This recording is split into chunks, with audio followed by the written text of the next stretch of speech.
Emily Carter had learned very early in life that money changed the way people looked at you, spoke to you, even loved you. That lesson was carved into her memory long before she ever earned $1 of her own. Back when she was a quiet teenager growing up, in a modest neighborhood on the outskirts of Seattle, watching her mother count coins at the kitchen table while pretending everything was fine. Now, at 29, Emily lived in a small one-bedroom apartment with mismatched furniture, wore simple clothes from regular stores, and drove an old gray sedan with a dented door. No one would ever guess that every month, without fail, $37,000 landed in her private account. She worked as a senior data architect for a global healthcare analytics firm, a job she had built from years of brutal discipline, late nights, and a brain that never stopped solving problems. Her income was legal, steady, and extraordinary, but it was also invisible by choice. Emily liked it that way. Silence had become her shield. She met Daniel Whitmore 3 years earlier in a coffee shop near Lake Union. He was charming in a boy next door way, with warm eyes and a laugh that felt genuine. Daniel worked as a project coordinator for a construction company, earned a decent but unremarkable salary, and talked endlessly about family, loyalty, and values. What Emily liked most was how simple things seemed with him. He never asked about luxury brands or expensive vacations. He talked about saving up, about working hard, about someday owning a modest home. When their relationship deepened, Emily made a deliberate decision. She would never tell him how much she earned. Not because she didn't trust him, but because she wanted to know who he really was before money entered the room. She told him she worked in IT support, said her pay was average, and let him believe her quiet lifestyle was necessity, not strategy. When Daniel proposed on a foggy evening by the waterfront, kneeling awkwardly with a modest ring he had clearly saved months to buy, Emily said yes without hesitation. She loved him, or at least she loved the version of him she thought she knew. What she hadn't met yet were his parents, not properly. They lived in an upscale suburb, in a house that looked like success had been carefully curated room by room. Daniel spoke about them often, especially his mother, Patricia, whose opinions carried the weight of law in their family. Emily had postponed meeting them again and again, always with work excuses, until Daniel finally insisted. A formal dinner. No delays. The invitation didn't scare Emily. What intrigued her was the opportunity. A quiet experiment formed in her mind, not out of cruelty but curiosity. She wanted to see how people treated someone they believed was poor, naive, and slightly broken. She wanted to see how love behaved under the shadow of class. So she leaned fully into the illusion. She chose a simple dress, slightly worn shoes, no jewelry except a thin silver chain. She didn't correct Daniel when he casually mentioned to his parents that she was struggling a bit with money lately. She even practiced a softer, more hesitant version of herself in the mirror, shoulders slightly rounded, eyes lowered just enough to signal vulnerability. The night of the dinner, Emily sat in Daniel's car as they pulled into his parents' driveway, her heart steady, her mind sharp. She had walked into boardrooms filled with executives who controlled billion-dollar budgets without flinching. This was different, but not harder. As the front door opened, Patricia's eyes swept over Emily in a single, assessing glance, shoes, dress, posture before her smile settled into something polite but thin. The house smelled of expensive candles and quiet judgment. Emily felt it immediately. The way conversations shifted, the way questions were asked with hidden blades. Where did you go to school? What exactly do you do? Are your parents still together? Each answer Emily gave seemed to lower her value in their eyes by an invisible degree. Dinner was a performance. Subtle comments about ambition, casual remarks about marrying within your means. Daniel's father spoke kindly but distantly, while Patricia barely concealed her disappointment. Emily noticed everything. She noticed how Daniel didn't interrupt, how he smiled uncomfortably instead of defending her, how silence grew heavy around the table when she admitted she rented instead of owned. Still, she said nothing. She smiled. She ate slowly. She let them believe the story they wanted to believe. Then Patricia asked about children. Emily's hand froze around her glass.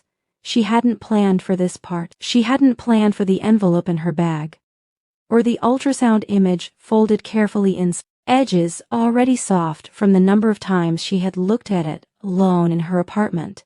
She was 12 weeks pregnant. She hadn't told Daniel yet.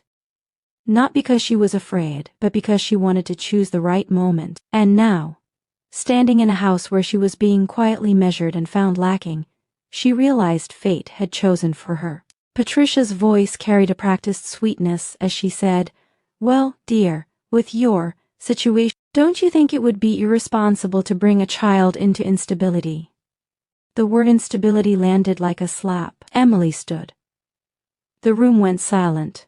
Her finger slipped into her bag as she took a breath, not the shaky breath of a ruined, naive girl, but the calm inhale of a woman who knew exactly who she was and what she carried. When she placed the ultrasound image on the polished dining table, the sound it made was small, but the impact was seismic. She didn't raise her voice. She didn't cry. She simply said, "This is your grandchild." And everything that followed would change all of their lives, forever. The silence that followed felt heavier than any insult Emily had endured that evening. Daniel stared at the image on the table as if it were unreal, his face draining of color, his mouth opening and closing without sound. Patricia's smile collapsed instantly, replaced by a sharp, disbelieving stare that moved from the ultrasound to Emily's face, as though searching for a crack in the story. Daniel's father cleared his throat but said nothing, his hands folded together in a way that suggested control rather than comfort. Emily remained standing, her spine straight now, no longer pretending to be small. She watched Daniel carefully, not with anger, but with curiosity. This was the moment that would tell her everything. "You're pregnant?" Daniel finally whispered, standing so abruptly that his chair scraped loudly against the floor. His eyes weren't angry. They were confused, overwhelmed, almost frightened. Emily nodded once. She didn't rush to explain, didn't soften the truth. 12 weeks, she said calmly. I was waiting for the right time. Patricia let out a short, humorless laugh, crossing her arms. "And you thought this was appropriate dinner conversation?" she snapped. Emily turned to her unshaken. "You asked about children," she replied evenly. I answered honestly. The room seemed to tilt, the power dynamic shifting in subtle, but undeniable ways. Emily could feel it. For the first time that night, they were reacting to her instead of evaluating her. Daniel took the ultrasound image into his hands, staring at it as though it might suddenly speak to him. His voice cracked when he asked, "Why didn't you tell me sooner?" Emily met his eyes. "Because I needed to know who you were before everything changed," she said. "And tonight helped." That stung. Daniel flinched. Patricia scoffed. "This is exactly what I was afraid of," she said sharply. "A woman with nothing to lose trapping my son." That was the moment something inside Emily settled completely.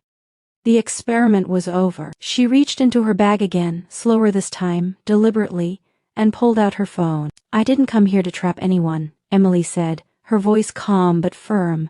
"I came here to observe." She tapped her screen and turned it toward them, displaying her banking app, the balance unmistakable even at a glance. Then she slid the phone across the table next to the ultrasound.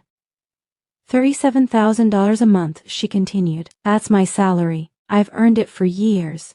I live simply because I choose to, not because I'm desperate." Daniel's father leaned forward now, eyes narrowing as he studied the screen. Patricia's face flushed red. Daniel looked between Emily and the phone, disbelief written across every line of his expression. You're rich?" he asked quietly. Emily exhaled. "I'm secure," she corrected. "There's a difference."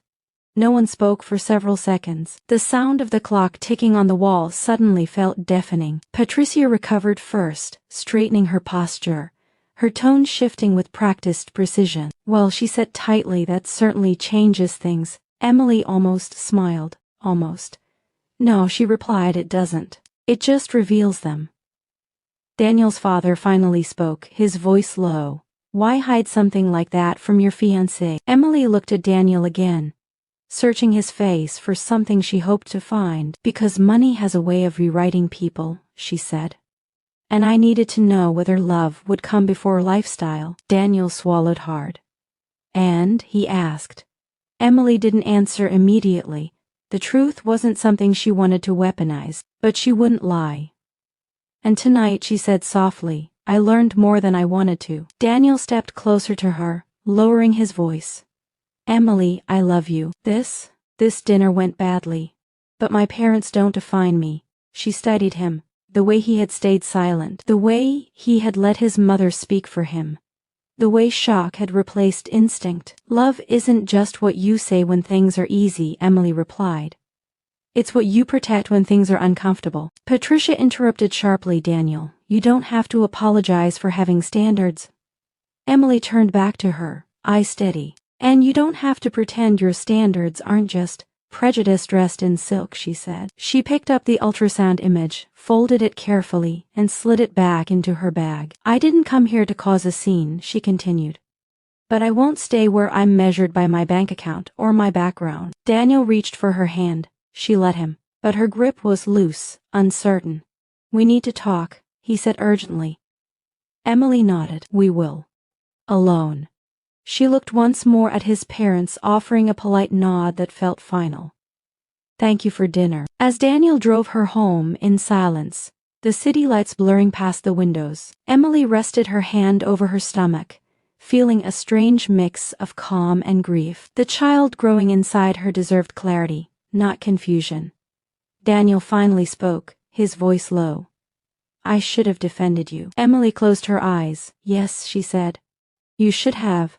He swallowed. But I can change. Emily opened her eyes and looked out at the road ahead. Change isn't a promise, she said quietly. It's proof. When the car stopped outside her apartment, she didn't invite him in. And for the first time since the proposal, Daniel realized he might be the one who had the most to lose. Emily stood outside her apartment for a moment after Daniel drove away, the night air cool against her skin, grounding her. Inside the building, everything was quiet, familiar, safe. She unlocked the door, stepped into the dimly lit space, and closed it gently behind her as if sealing off the version of herself that had just walked out of the Whitmore household. She kicked off her shoes, set her bag down carefully, and finally allowed herself to sit on the couch. Only then did her hand return to her stomach, fingers resting there instinctively, protectively. She wasn't shaken by Patricia's cruelty or by the revelation of her salary. What unsettled her was Daniel's hesitation, the pause before loyalty that had lasted just a second too long. That pause echoed in her mind far louder than any insult. Daniel didn't sleep that night. He sat on the edge of his childhood bed, staring at the wall where old sport trophies still gathered dust, replaying the evening in fragments. Emily standing tall, the ultrasound image, the bank balance. The way his mother's tone had shifted so quickly it was almost grotesque. He had always believed himself to be fair, kind, different from his parents. But belief, he realized, was passive. Action was proof. And he had failed. By morning, his phone was filled with messages from Patricia, some apologetic, others strategic, all laced with a sudden warmth that hadn't existed before. She suggested brunch. She suggested talking things through. She suggested lawyers and prenuptial agreements in the same breath. Daniel ignored them all. Emily, meanwhile, went to work like nothing had happened. She logged into systems that governed hospital data flows across continents, led meetings where executives deferred to her decisions, solved problems that affected thousands of lives. No one there treated her like she was disposable. No one questioned her worth. During a break, she stepped outside onto the terrace, holding her phone loosely, staring at the skyline. Daniel's name hovered at the top of her notifications, unread messages stacking quietly. She wasn't avoiding him out of spite. She was listening to herself. For the first time in a long while, she wasn't sure what she wanted the future to look like, only that it needed to be honest. When Daniel finally showed up at her apartment 2 days later, he looked different. Tired. Humbled. He didn't knock loudly or demand explanations. He waited. Emily opened the door and studied him for a moment before stepping aside to let him in. He didn't sit immediately. I told my parents off, he said, words tumbling out quickly. I told them they were wrong, that they crossed a line, that they don't get to decide my life or judge you.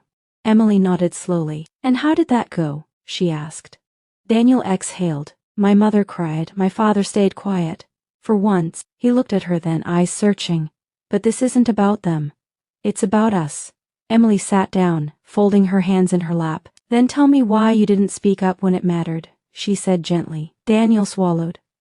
Because I was shocked, he admitted, because I didn't know how to balance you and them in that moment. Emily's gaze didn't waver. That balance, she said softly, is exactly what scares me. Daniel's voice broke. I love you. I love our child. I don't care about the money. Emily tilted her head slightly. You didn't know about the money, she said, and still, you let them treat me like I was less. The truth sat between them, heavy but undeniable. Days turned into weeks. Conversations were had, some calm, some painful. Daniel tried. He read books, went to counseling, confronted patterns he had never questioned. Emily watched, not as a judge, but as a mother-to-be who understood that love alone wasn't enough if respect didn't come with it. Patricia sent gifts Emily never accepted. Designer baby clothes. Apologies wrapped in silk. Emily returned them all unopened. Her boundaries weren't punishment, they were clarity. The ultrasound appointments became moments of quiet joy for Emily. Each heartbeat strengthened her resolve. She began to imagine a life that wasn't built on secrecy anymore, not because she wanted to flaunt wealth, but because she no longer wanted to shrink herself for comfort. Daniel attended one appointment at her invitation, his hand trembling as he listened to the sound of life they had created. Tears streamed down his face. Emily didn't stop them. She just watched, wondering if this vulnerability would last beyond the moment. One evening, as they sat together in her living room, Daniel asked the question he had been avoiding. If I hadn't failed that night, would things be different? Emily considered it carefully. Maybe, she said, but failure reveals truth. And truth gives us a chance to choose again. He nodded slowly. Then choose me, he whispered. Emily reached for his hand, squeezing it once. I am choosing, she said. But I'm choosing slowly. Outside, the city moved forward without them, unaware of the quiet reckoning unfolding in a small apartment. Emily knew one thing for certain now. She would never again pretend to be less than she was. Not for love, not for approval, not for peace that cost her dignity. Whatever future awaited her, her child would grow up knowing their worth was never negotiable. Emily's pregnancy began to show subtly as winter edged into the city, her body changing in ways that felt both miraculous and terrifying. She stopped hiding it at work, not because she owed anyone an explanation, but because she was done hiding anything. Colleagues congratulated her. Meetings adjusted around doctor appointments. And for the first time, she allowed herself to imagine motherhood without fear. Daniel remained present, careful, almost overly so, as if every gesture were an apology in motion. He cooked when he visited, cleaned without being asked, listened more than he spoke. Yet Emily noticed how effort and instinct were not the same thing. Some people had to learn courage, others carried it naturally. She was still deciding which category Daniel belonged to. Patricia, however, was not learning quietly. Her transformation was sudden and theatrical. She began telling friends about her brilliant daughter-in-law, bragging about Emily's career to people who had never known her name before. She asked to attend medical appointments. She suggested a baby shower at a country club. Emily declined everything with polite finality. The woman who had dismissed her as unstable did not get to rewrite the narrative without accountability. When Patricia finally confronted her directly, calling and demanding a meeting, Emily agreed, but on her terms. They met in a quiet cafe, neutral ground. Patricia arrived, dressed impeccably, eyes soft with performative warmth. She apologized, thoroughly and strategically, blaming fear, misunderstanding, and generational values. Emily listened without interrupting. When Patricia finished, Emily thanked her for the apology and said calmly, I accept that you're sorry, but trust takes longer than regret. Patricia's smile faltered. That was the first time she realized money had not bought her power back. Daniel struggled with this distance more than he admitted. He wanted unity, quick healing, a restored image of family. Emily wanted truth, even if it fractured things permanently. One night, after an argument that ended with both of them exhausted and quiet, Daniel asked, What if I'm not enough for the world you live in? Emily looked at him for a long time. "This isn't about the world I live in," she said. "It's about the world we create for our child." The words settled deep between them. He began to understand that love, real love, required dismantling comfort, not preserving it. As months passed, Emily prepared for life as a single mother just as seriously as she prepared for life with a partner. She updated her will, adjusted investments, secured childcare support, and bought a larger apartment without ceremony. She told Daniel about these decisions openly, not to push him away, but to be transparent. He reacted with a mix of fear and respect. "You don't need me," he said one evening, not accusingly but with quiet awe. Emily nodded. "No," she replied, "but I might choose you." That distinction changed everything. The birth came earlier than expected on a rainy night that blurred time and thought into instinct. Daniel was there. He held her hand. He cried when their daughter took her first breath. Emily named her Grace not for softness, but for strength under pressure. In the hospital room, with Grace asleep against her chest, Emily felt something settle inside her. Not relief, certainty. Daniel looked at them like they were the axis of his universe. Emily believed him in that moment, but belief, she knew now, was only the beginning. Patricia visited once, subdued, almost reverent. She did not offer advice. She did not criticize. She simply stood there, watching the grandchild she nearly lost access to. Emily allowed the visit, not out of forgiveness, but out of control. The terms were hers now. When Patricia left, she thanked Emily not for the baby, but for the lesson. Emily didn't respond. Some lessons didn't need acknowledgement. Life moved forward in a new rhythm. Sleepless nights, quiet mornings, board meetings held with a baby monitor nearby. Emily thrived in the chaos. Daniel adapted, learning without being told, showing up without prompting. Slowly, steadily, he earned back something deeper than trust, respect. Emily noticed when he corrected his parents without looking at her first. When he chose discomfort over silence. When he stopped asking for reassurance and started offering partnership. One evening as Grace slept between them, Daniel asked, "Will you ever regret testing me?" Emily smiled faintly. "No," she said, "because the truth would have surfaced eventually. I just refused to let it surface when it was too late." She kissed Grace's forehead and felt a quiet pride swell in her chest. She had protected herself. She had protected her child, and in doing so, she had rewritten the story that once began with pretend to be small. Emily didn't rush the future just because life had stabilized. Stability, she had learned, could be deceptive if it wasn't tested over time. Months passed, then a year, and the quiet strength of her choices became visible in small, unannounced ways. Grace grew into a bright, observant toddler with Emily's calm eyes and Daniel's soft smile. Parenthood stripped pretense from everything. There was no room for ego at 3 in the morning. No patience for half promises when a child depended on you completely. Emily watched Daniel closely during those months. Not with suspicion anymore, but with discernment. He showed up for pediatric appointments without reminders. He rearranged his work schedule without resentment. When his mother overstepped, he didn't look to Emily for guidance, he drew the boundary himself. That mattered more than any apology ever could. Emily's career evolved as well. She declined a promotion that would have required constant travel and instead negotiated a role with greater influence but controlled hours. Her superiors didn't question her competence, they respected her clarity. Money continued to flow in, but it no longer felt like the secret core of her identity. It was simply a tool, one she wielded responsibly without apology. She invested in community health programs, quietly funded scholarships, and never once allowed her name to be used publicly. Wealth, to her, had become less about accumulation and more about alignment. Daniel proposed again on a quiet afternoon in the park. No crowd, no speeches, no pressure.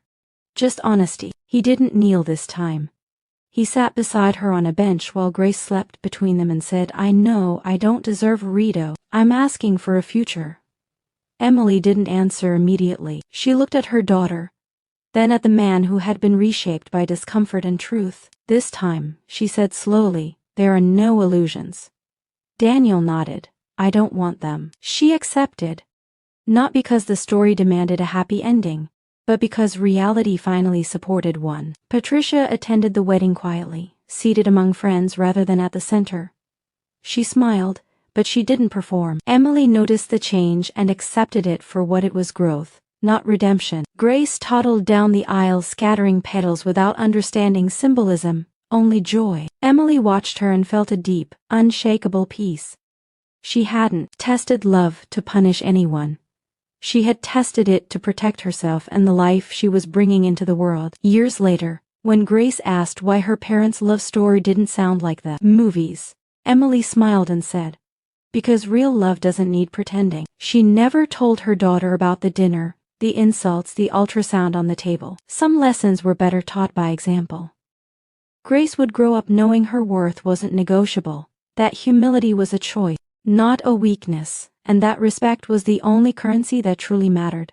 And if anyone ever mistook her quiet confidence for naivety, Emily knew exactly how that story would end long before it ever began. This story ends by teaching us that true wealth isn't money, but respect, self-worth, and the courage to make the right choices at the right time. Because a woman who knows her value will always reveal the true nature of those who try to test her.